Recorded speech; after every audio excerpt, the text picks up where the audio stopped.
आज का दिन यहोवा ने बनाया है, हम इसमें आनंदित हो, आनंदित हो। आज का दिन यहोवा ने बनाया है, हम इसमें आनंदित हो, आनंदित हो। आता हूँ तेरे पास, मुझको है तुझसे आस। आता हूँ तेरे पास, मुझको है तुझसे आस। मुझको कबूल कर ले, पापों से शुद्ध कर दे। मुझको कबूल कर ले, पापों से शुद्ध कर दे। आज का दिन यहोवा ने बनाया है, हम इसमें आनंदित हो, आनंदित हो। तो आज हम अपने बेटे डॉनी का बैप्टिज्म करने जा रहे हैं। बैप्टिज्म से संबंधित जितने भी विषय हैं बाइबल में कि बैप्टिज्म किसको लेना चाहिए, कब लेना चाहिए, पवित्र आत्मा का बपतिस्मा क्या होता है, आग का बपतिस्मा क्या होता है, यीशु ने बपतिस्मा क्यों लिया, इन सब विषयों पर हमने विस्तार से संदेश बनाए हुए हैं यूट्यूब में। तो इसलिए मैं उनके विषय में कोई चर्चा नहीं करूंगा, सिर्फ एक संक्षेप में थोड़ा सा बता देता हूं कि बपतिस्मा होता क्या। तो सबसे पहले तो मैं बात करता हूं धर्मांतरण की, धर्म परिवर्तन की। आमतौर पर ये माना जाता है, या हम ये कह सकते हैं कि कुछ लोग ऐसा प्रचार करते हैं कि ये धर्म परिवर्तन करते हैं, धर्मांतरण करते हैं बपतिस्मा देकर। तो आज जो बपतिस्मा हो रहा है वो तो मेरे बेटे का हो रहा है। तो आमतौर पर लोगों की सोच ये होती है कि अगर वो किसी क्रिश्चियन फैमिली में पैदा हुआ है तो वो भी क्रिश्चियन है, तो फिर उसको बपतिस्मा की ज़रूरत क्या है, वो तो ऑटोमेटिकली क्रिश्चियन है। तो फिर जब हम अपने बेटे का बपतिस्मा करते हैं तो जाहिर सी बात है कि उसका धर्मांतरण तो हो ही नहीं सकता, क्योंकि आप लोगों के हिसाब से जितने भी लोग मसीहत के बारे में ये इल्ज़ाम लगाते हैं धर्मांतरण का, उसके आधार पर तो वो पहले से क्रिश्चियन है। फिर हमें क्या ज़रूरत है बपतिस्मा करने की। इसलिए जितने भी ऐसे राजनीतिक दल हैं या सामाजिक दल हैं जो बपतिस्मा को धर्मांतरण से जोड़ते हैं, उनको तो हम नहीं समझा सकते, लेकिन जो लोग सच्चाई से समझना चाहते हैं उनको मैं बताना चाहता हूं कि बपतिस्मा वो नहीं है जैसा कुछ लोग सोचते हैं। तो बपतिस्मा क्या है? बपतिस्मा है जिसका सबसे पहले तो ये वर्ड बैप्टिज्म ये आया कहाँ से? बैप्टिज्म वर्ड आया है एक यूनानी शब्द, ग्रीक वर्ड बैप्टिजो से। बैप्टिजो का मतलब होता है डुबकी लगाना या किसी तरल पदार्थ में डुबाना, to dip in a liquid. तो ये जो शब्द है ये उपयोग होता था लॉन्ड्रीज में, लॉन्ड्रीज में जहाँ पर कपड़ों की रंगाई होती है। तो वो क्या करते थे, वो लोग कपड़े को जैसे किसी रंग में डुबा दिया, पूरा तर कर दिया, तो वो कपड़ा जो है उसी रंग का हो जाता था। तो जब हम बात करते हैं बपतिस्मा की, तो हम लोग किस चीज़ से तर होते हैं? अब हम पानी में डूबते हैं तो पानी से तो तर नहीं होते हैं, लेकिन वो एक प्रतीक है, एक चिन्ह है यीशु मसीह को स्वीकार करने का। मतलब ये है कि जब हम बपतिस्मा लेते हैं तो हम यीशु से तर हो जाते हैं, हम यीशु के रंग में रंग जाते हैं, तो हमारे ऊपर यीशु का रंग चढ़ जाता है। इसीलिए उन्होंने वो शब्द इस्तेमाल किया बैप्टिजो, जो यूनानी शब्द था जिससे शब्द निकला बपतिस्मा। तो बपतिस्मा कैसे किया जाता है? बपतिस्मा जो बाइबल में सिखाया है वो है पानी में पूरा डुबकी लगाकर बपतिस्मा किया जाता है। जो कुछ लोग कहते हैं कि छिड़कना पानी को, वो भी बपतिस्मा नहीं है बाइबल में, और नवजात शिशुओं का भी बपतिस्मा नहीं है बाइबल में। और इसके अलावा ये ज़रूर हो सकता है कि अगर कोई मेडिकल कंडीशन है जहाँ पर कोई रोगी है, उसको डुबाया नहीं जा सकता, लेकिन वो कहता है कि मुझे बपतिस्मा लेना है, तो फिर हम ये उपाय सोच सकते हैं, विकल्प कि उसको स्प्रिंकल कर दिया। या फिर कभी कभी ऐसा भी होता है कि डेथ बेड पर, यानी मृत्यु शैया पर, मरने से कुछ क्षण पहले आदमी अपना मन फिराता है और कहता है मुझे यीशु को स्वीकार करना है और मुझे बपतिस्मा लेना है, तो भी हम स्प्रिंकल कर सकते हैं। लेकिन अदरवाइज जो बपतिस्मा का मतलब होता है वो है पूरा पानी में डुबाना। तो वो एक प्रतीक होता है, एक चिन्ह होता है। बपतिस्मा से किसी का उद्धार नहीं होता। उद्धार कैसे होता है? यीशु पर विश्वास से। क्या विश्वास? कि हम सब पापी हैं और हमने अपने पापों से परमेश्वर से अपना संबंध तोड़ लिया है। कब से पापी हम? जब से पैदा हुए। You are all sinners since birth. तो उसके लिए ये आवश्यक है कि हम अपने पापों से मन फिराएं, that we repent from our sins, और यीशु को अपना उद्धारकर्ता स्वीकार करें। मतलब जिसने हमारे पापों के लिए बलिदान दिया, हमारे पापों का दंड भुगता, पेमेंट किया, इसकी वजह से हम यीशु पर विश्वास डालते हैं कि हमारे सारे पाप क्षमा हो गए, परमेश्वर से हमारा संबंध बन गया और मृत्यु के बाद हम वापस स्वर्ग जा सकते हैं। तो ये हमारा विश्वास होता है जिसके आधार पर किसी मनुष्य का उद्धार होता है। जैसा कि पहला पत्रस 3:21 में पत्रस ने क्या लिखा मालूम है? उसने कहा कि पानी में जो डुबकी लगाते हैं उसको ये मत समझो कि आप अपने शरीर का मैल धो रहे हो, बल्कि वो एक शुद्ध विवेक से परमेश्वर के वश में होना है, वो होता है बपतिस्मा। तो क्या हम जब पानी में डुबाते हैं उससे हम परमेश्वर के वश में होते हैं? नहीं, क्योंकि परमेश्वर के वश में होना तो आपके हृदय से संबंधित है, वो इंटरनल है, वो अंदरूनी है। तो वो होता है सही मायनों में उद्धार का मार्ग, जब आपके अंदर यीशु मसीह आ गया और आपने अपना जीवन यीशु को समर्पित कर दिया। तो फिर पानी में डुबकी वो एक बाहरी चिन्ह हो जाता है, जो रोमियो का 6:3-14 में क्या लिखा हुआ है कि हम प्रभु यीशु मसीह के साथ क्रूस पर चढ़ाए गए, तो हमने उसकी मृत्यु का बपतिस्मा लिया, लेकिन वो तीसरे दिन जी उठा अपनी कब्र से। तो हम भी जब मृत्यु का बपतिस्मा लेते हैं तो उसी समय जब हम अपने पापों को अंगीकार करके यीशु पर डाल देते हैं, तो पवित्र आत्मा हमारी मरी हुई आत्मा को जिलाता है और हम आत्मिक तौर पर हमारा पुनरुत्थान हो जाता है। शारीरिक तौर पर नहीं हुआ, वो मृत्यु के बाद होगा, लेकिन आत्मिक तौर पर हम फिर से जी उठते हैं जैसे यीशु जी उठा। और हमारा जो पुराना मनुष्यत्व है जिसमें पाप था, वो यीशु के साथ क्रूस पर चढ़ाया गया और हमारा जो पापी शरीर था वो व्यर्थ हो गया। इसका मतलब है कि हमने अपने जीवन में ये निर्णय लिया कि अब हम पापों में नहीं रहना चाहते। पहले क्या था कि हमको पता नहीं था कि पाप क्या होते हैं, हम पापों में जीते थे, पापों में रहते थे, और हमारे अंदर ऐसी कोई पावर, कोई शक्ति नहीं थी कि हम पापों से दूर रह सके या पाप को मना कर सके। लेकिन जैसे ही हमने यीशु को अपना सेवियर, उद्धारकर्ता स्वीकार किया, हमें पवित्र आत्मा मिला। पवित्र आत्मा कौन? परमेश्वर का आत्मा, द स्पिरिट ऑफ गॉड, हम होली स्पिरिट बोलते हैं। वो इसलिए नहीं मिला कि हम बहुत अच्छे थे, वो इसलिए मिला क्योंकि हमने यीशु को स्वीकार कर लिया जिसने हमारे पापों का दंड भुगता। तो वो जो पवित्र आत्मा हमें मिला, उससे हमारे अंदर सामर्थ्य आ गया कि अब जब हम पाप को देखते हैं तो हम उसको नो बोल सकते हैं। चाहे आप स्मोकिंग की बात करें, ड्रिंकिंग की बात करें, व्यभिचार की बात करें, अश्लील वीडियो देखने की बात करें, पहले हमारे अंदर वो पावर नहीं थी, अब पावर आ गई है। कैसे? परमेश्वर ने डाली। तो यही बात इफिसियों के 2:8 में लिखी है कि उद्धार कैसे होता है। उसमें लिखा हुआ है, विश्वास द्वारा अनुग्रह से तुम्हारा उद्धार हुआ है। कैसे हुआ है? विश्वास द्वारा, बपतिस्मा से नहीं, विश्वास द्वारा उद्धार होता है मनुष्य का।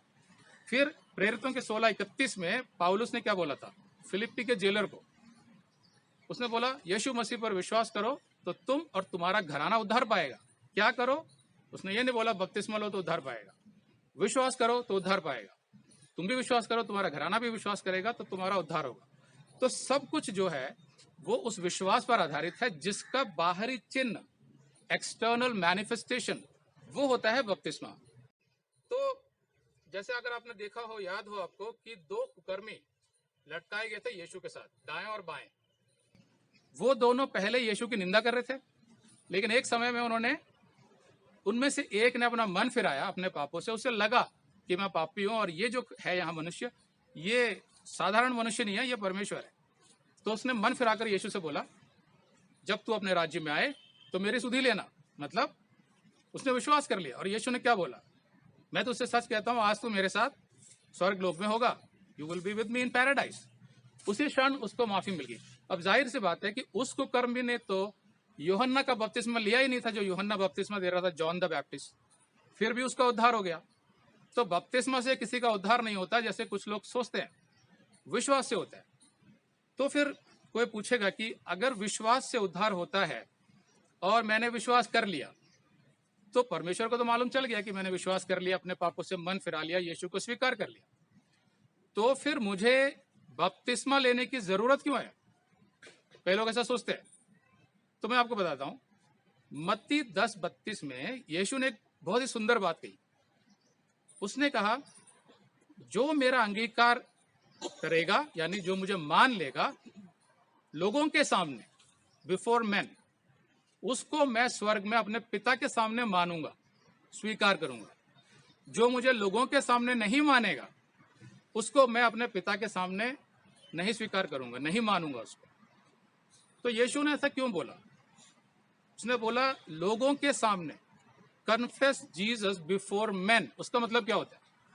उसका मतलब ये नहीं होता है कि भाई जो दो लोग मुझे जानते हैं पहले से कि मैं जीसस में बिलीव करता हूं, उनके सामने मैंने बपतिस्मा ले लिया तो मुझे डरने की जरूरत नहीं है। नहीं, that is not the spirit of baptism. बपतिस्मा का जो सही आत्मा है वो ये है कि जब आपके अंदर का सारा डर ही चला गया, आपने यीशु को स्वीकार कर लिया, आपके अंदर से डर निकल गया, आपने कहा कि मेरे साथ अब कुछ भी हो जाए, कोई मेरा सताव करे, कोई मुझे मारे, लेकिन सच्चाई है कि अब मैं यीशु को बांधकर उसकी आज्ञाओं पर ही चलूंगा। I will only follow Jesus now. There is no other God for me. There is no other Savior for me.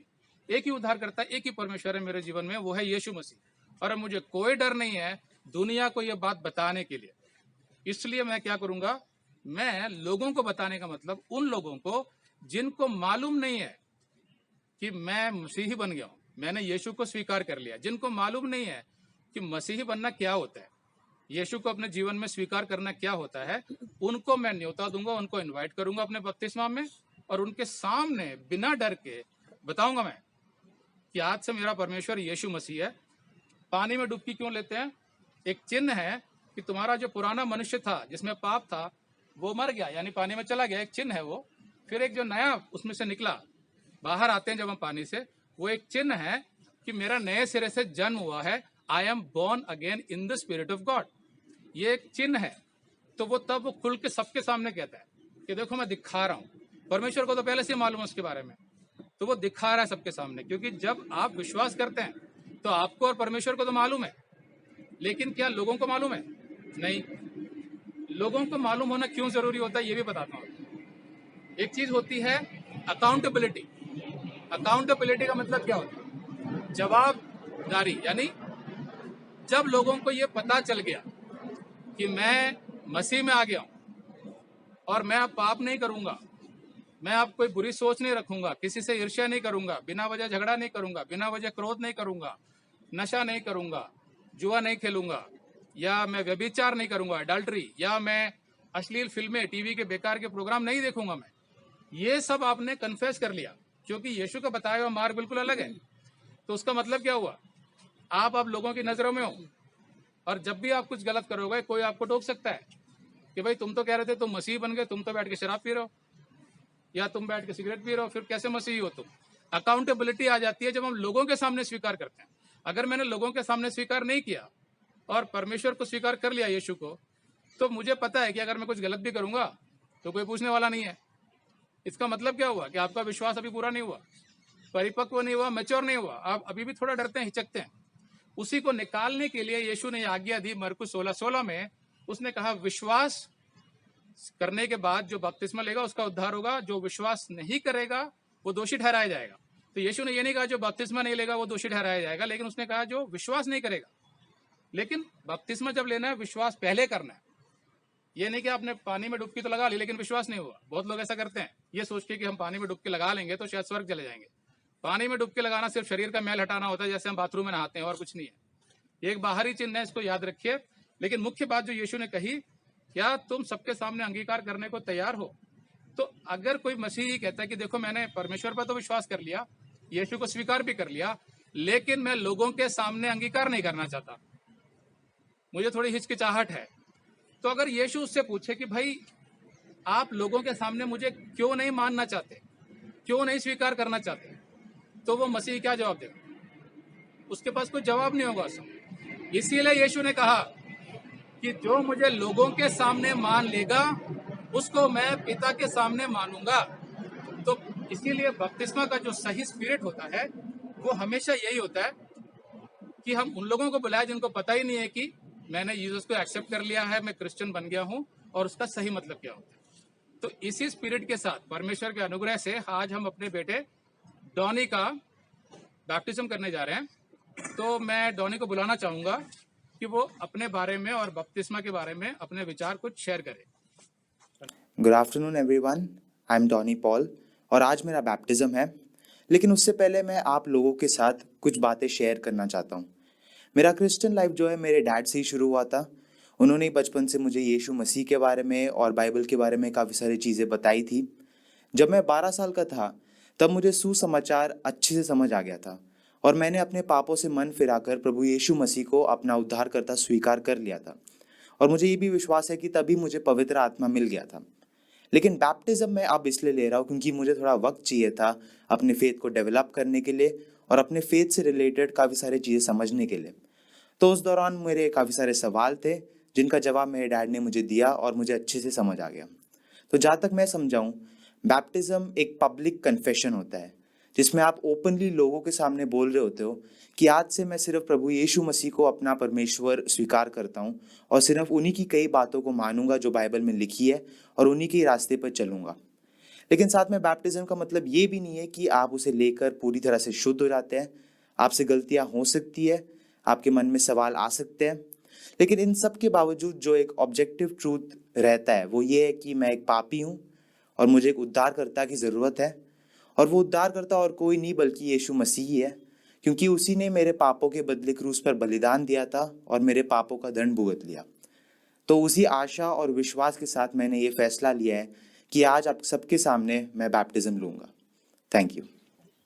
प्रभु का धन्यवाद करूंगा, उसकी संगति में सदा रहूंगा।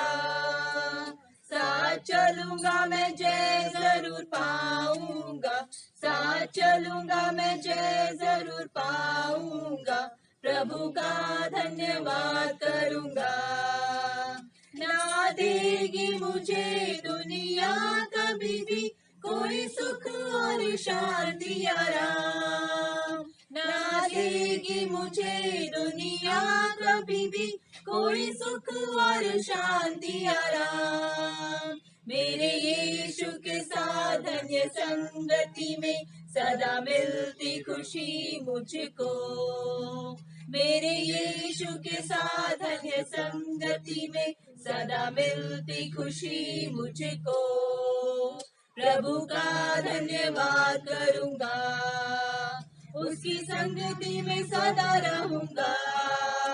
साथ चलूंगा मैं जय जरूर पाऊंगा, साथ चलूंगा मैं जय जरूर पाऊंगा। प्रभु का धन्यवाद करूंगा।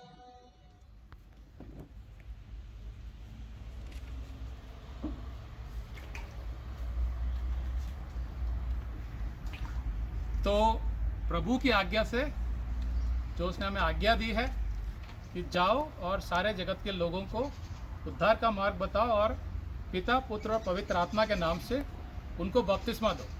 तो हम अपने बेटे को बपतिस्मा देने जा रहे हैं in obedience to the great commission given by Jesus to all his followers to go and teach all things that Jesus has taught us and baptize them in the name of the father and of the son and of the holy spirit. Yes.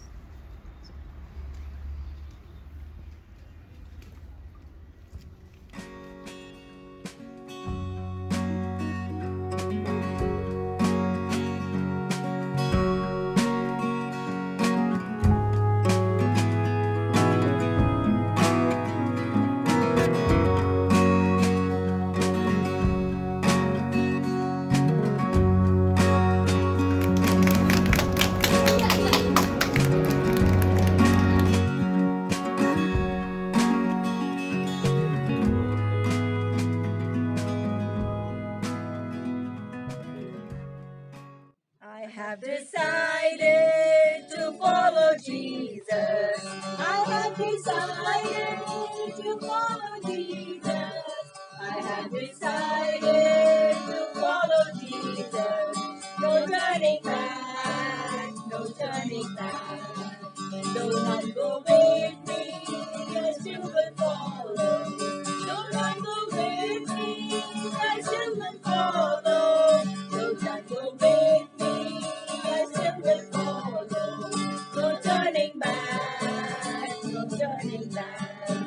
My cross I'll carry till I see Jesus.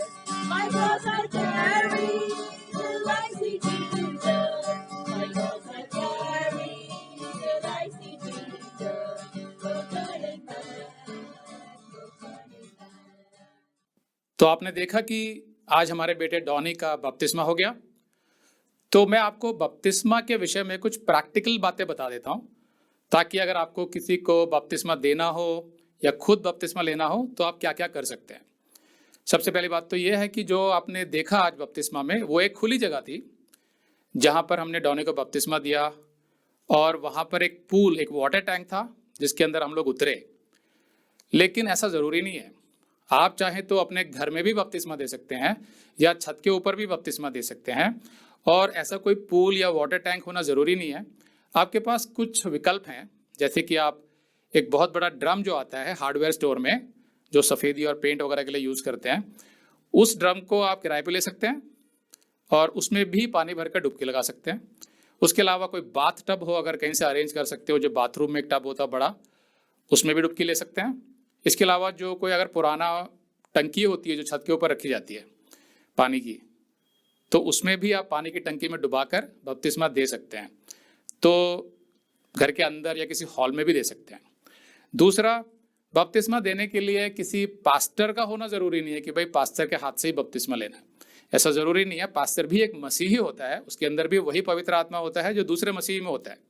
आपको सिर्फ ये ध्यान रखना है कि जिससे आप बपतिस्मा ले रहे हैं उसको बपतिस्मा के विषय में अच्छी समझ हो, अच्छा मसीही हो, जो परमेश्वर के वचन पर कुछ समय से चल रहा हो, तो वो भी आपको बपतिस्मा दे सकता है।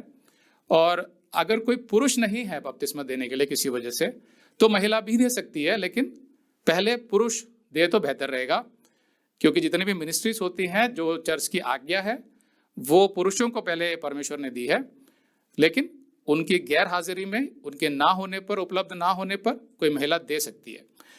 रही बात लोगों को बुलाने की, तो जैसा मैंने संदेश में बताया कि मुख्य बात ये होती है कि आप किसको बुला रहे हैं। मुख्य बात ये नहीं होती है कि आप कितने ज़्यादा लोगों को बता रहे हैं या चर्च के बीच में कर रहे हैं। सवाल ये होता है कि क्या आपके मन से वो डर हट गया है? क्या आप अपने अविश्वासी रिश्तेदारों, दोस्तों को, अन्य धर्म से जो हैं, या ऑफिस के कर्मचारी, उनको खुलकर बताना चाहते हैं कि आपने यीशु को स्वीकार कर लिया है उद्धारकर्ता के रूप में, और अब यीशु के बताए मार्ग पर चलेंगे, और उनको क्या बताना चाहते हैं कि मसीहत वास्तव में होती क्या है, और एक मसीही जो होता है उसका मतलब क्या होता है, रियल क्रिश्चियन का मतलब क्या होता है। तो ये बहुत ज़रूरी है कि आप उन्हें बताएं खुलकर, उन सबको न्योता दीजिए, इनवाइट कीजिए। भले ही वो आया नहीं आए, वो आपके हाथ में नहीं है, लेकिन आप अपनी तरफ से अपना मन खोलकर उनको बुलाते हैं और बताते हैं। तो अगर कोई आ जाता है तो अच्छी बात है, वो समझ जाएगा कि मसीही कौन होता है। तो हमने इसी तरीके से आज डॉनी का बपतिस्मा दिया।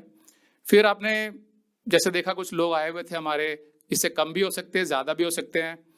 अगर 1 या 2 लोग भी आए हैं सिर्फ आपके बपतिस्मा में तो भी चलेगा। बस मुख्य उद्देश्य ये होना चाहिए कि आप अपनी तरफ से उन लोगों को बताना चाहते हैं जिनको पता नहीं है, वो आपके घर वाले भी हो सकते हैं।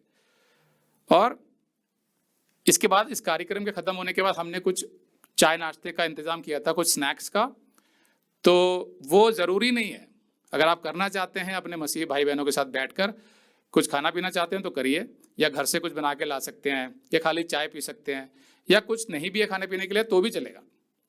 तो मुख्य बात यह है कि बपतिस्मा लेने के कई तरीके हैं, आप उनमें से कोई भी अपना सकते हैं। आपका जो विश्वास है परमेश्वर पर, वो तो परमेश्वर आपके हृदय को जानता ही है, लेकिन आप पब्लिकली, सार्वजनिक तौर पर ये घोषणा करते हैं कि आज से आप मसीही हैं और सिर्फ यीशु मसीह को अपना परमेश्वर मानते हैं, और उसी के बताए मार्ग पर आप चलेंगे। तो आइए अब मैं आपको अपने एक टीम मेंबर सुमित से मिलवाता हूं, जो आपको अपने बपतिस्मा के कुछ अनुभव बताएंगे।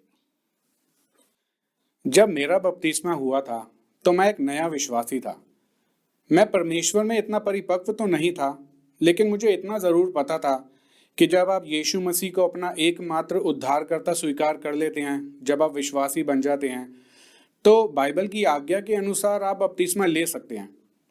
लेकिन जितना अच्छे से मुझे बपतिस्मा के बारे में अभी पता है, उतना पहले नहीं पता था।